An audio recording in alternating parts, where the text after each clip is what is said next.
The fact that you are allowed to do something doesn't mean that you should do it. The fact that everyone does it that way doesn't mean it's right. Marcus Aurelius asked himself, what's my job? Our job is not to make more money or grow our business or win the deal. That's part of it, but that's not our true job. He says, my job is to be good. And the Stoics would say the right time to do the right thing is right now.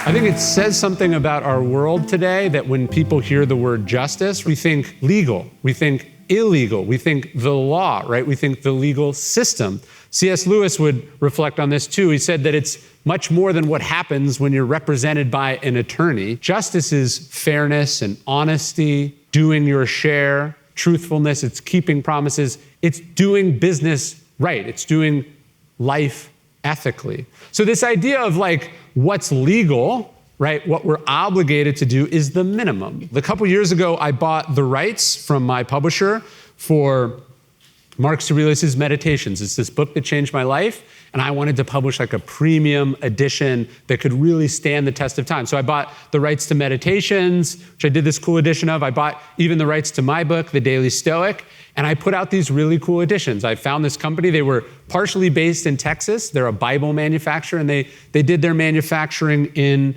Belarus, where they'd been in business for many, many years. And we had this great deal going. The books looked great. They worked great. They sold great.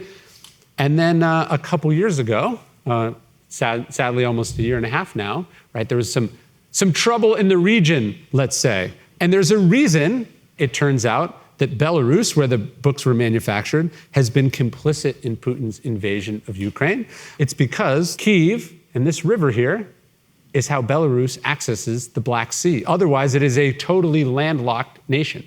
So the reason that Lukashenko is collaborating with Putin is because he wants this, right? This territory right here. He wants to carve out a little bit of Ukraine so he can have access to the Black Sea. Now, my handful of books I'm publishing here have very little to do with this geopolitical issue. That's not what I'm saying. What I'm saying is that I had to then make a decision.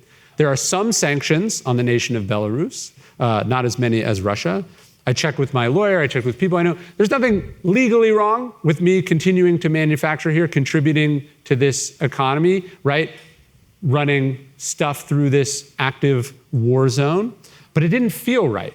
And so I said, you know what, why don't we find a manufacturer that we're a little more comfortable with? We'd already decided not to work in China. That's why we went to this company in the first place, even though it would have been cheaper there. But let's find someone else. And we found someone in England, also a great family business. They do great work.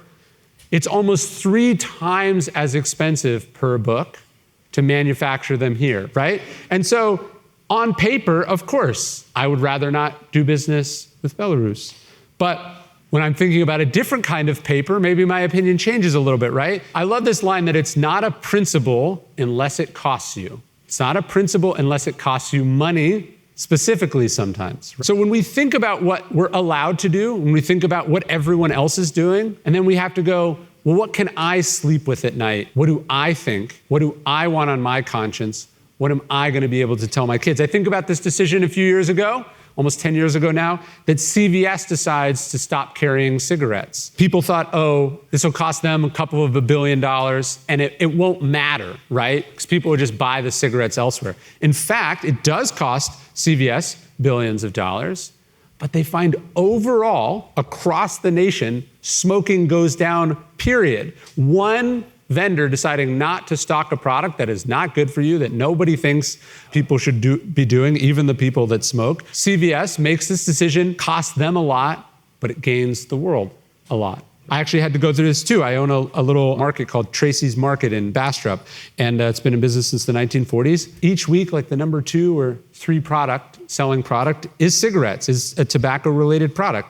And I had to go, is that something that I want to do? Is that money that I want to make? And the answer was no, right? And so you make these decisions that cost you something, not because you have to, but because you should, because you want to, right? I think about the companies that did COVID right, and then there's, of course, the companies that just thought about their own bottom line. This is Admiral Hyman Rickover, the inventor of the nuclear submarine, one of America's great military and engineering minds. He would talk about this phrase, people go, oh, I'm not responsible. That's not my responsibility. So we often hear this, he says, as an excuse for bad work. We go, oh, I'm not responsible for that. That's not my job. That's not my problem. But he says this is actually a semantic error. It's not just that, they're arguing whether they can be held legally liable or not. He said, actually, they're right. He says, when you say, I'm not responsible, that's not my responsibility. He says, from a moral and ethical standpoint, you're correct in that you are admitting that you are not responsible. He's saying you are admitting that you are irresponsible, that you are putting your interests, what's easiest and best for you, above the collective, what's best for others. My favorite moment in the history of Stoicism, we talked about this plague that Marcus Aurelius is experiencing. It's a devastating pandemic. It hurts Rome not just from a public health perspective, but it hurts Rome from an economic standpoint. The treasury is bankrupt as they try to keep the country afloat. People are dying in the streets. And we hear from an ancient historian that Marcus sits down and hosts a 2-month sale of all the imperial treasures on the lawn of the imperial palace. He sells his wife's robes. I'm sure she was quite happy with this. He sells all their jewels and gold and all the gifts that they've given. And he does this first, right? He does this instead of what so many leaders do, which is they're fine and they make it everyone else's problem, right? We talked about doing COVID right. How many companies laid people off in the early days of the pandemic, right? And then wondered why they were having trouble rehiring a few years later when things turned around, right? The decision is not just what's best for the business necessarily, but also what are your responsibilities? What are your obligations? What is the fair and right thing to do? Not to belabor COVID, but I found this photo of Queen Elizabeth at the funeral of her beloved husband, so beautiful and sad and tragic at the same time. She's mourning the loss of this person that she had spent 5 odd decades with. And because of COVID protocols at that time, which she surely would have been exempted from if she asked, she did not, right? She spent it in a box alone, the most painful day of her life. Meanwhile, we find out subsequently that the prime minister and all of the staff are having parties at 10 Downing Street because they think no one's paying attention, right? And so the question is, again, not what you can get away with, not what exemptions they'll make for you, but what's right? What does good behavior look like? What does discipline look like? And we stick with that. And we stick with it in the challenging decisions most of all. And in fact, as hard as these challenging situations are, we celebrate them because they're opportunities to do the right thing in a big way, right? We make these hard decisions and we ultimately try to stick with our true responsibility, our true task and job in this life. Marcus Aurelius asks himself, what's my job, right? What's my job?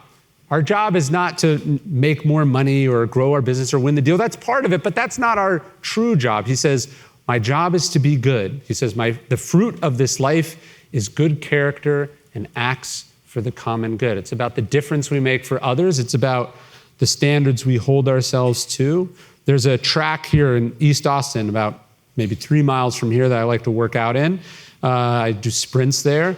It was paid for by Hollywood Henderson. He went to high school at this school, and when he hit it big, actually not when he hit it big in the NFL, because he blew all that money, then when he won the lottery, the first thing he did was pay for this track to be rebuilt at his old high school. And he puts this sign up. He has all these signs. There's a bunch of signs that say, like, if you see anyone littering, call Hollywood Henderson.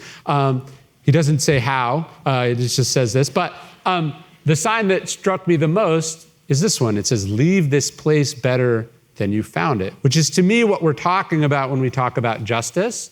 We're talking about doing that now, not later, not when you're old, not when you retire, not when you've made a certain amount of money being cutthroat and cruel. Then you can be nice, right? The Andrew Carnegie strategy. But you try to do good now for as many people as you can. Every day, totally free, we send out the daily Stoic email. It's the largest community of Stoics ever assembled in human history.